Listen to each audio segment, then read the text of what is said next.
Goeiedag. Ek het die afgelope naweek deelgeneem aan 'n off-road driekamp.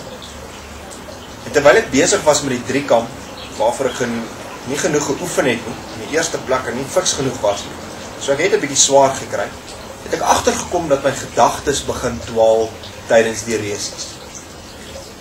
Dit het 'n paar keer gebeur dat ek myself vang, dat ek aan iets anders dink, dat ek dink wat ek gaan doen na afloop van die resies, of dat ek gedink het my kuit is nou besig om te kramp en ek fokus nie op die pad voor my of op die resies nie.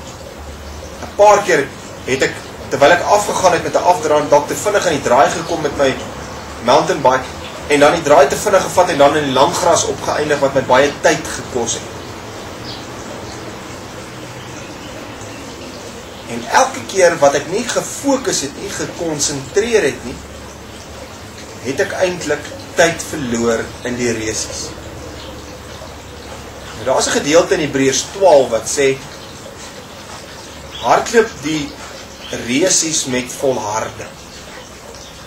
En dan sê hy, hou jou oë gerig op Christus, dan sal jy nie geestelik uitsak.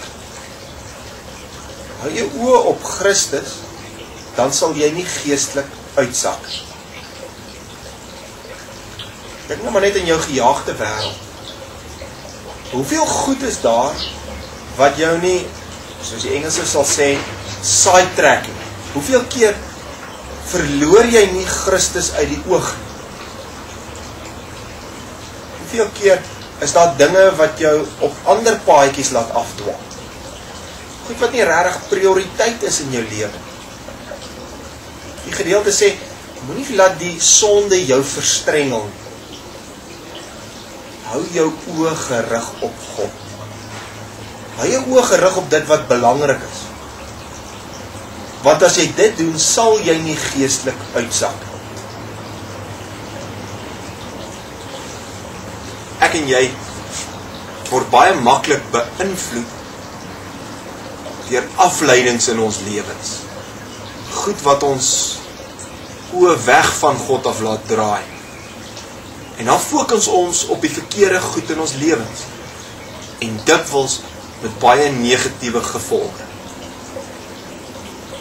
Dink hierdie week bietjie daaraan, wat jy kan doen om jou oë gerig te hou op Jesus Christus.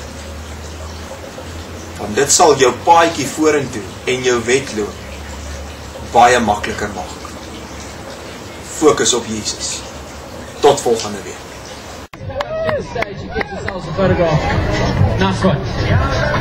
So Maxi, the next man finishing off just outside the top 20 there, Thomas Drake.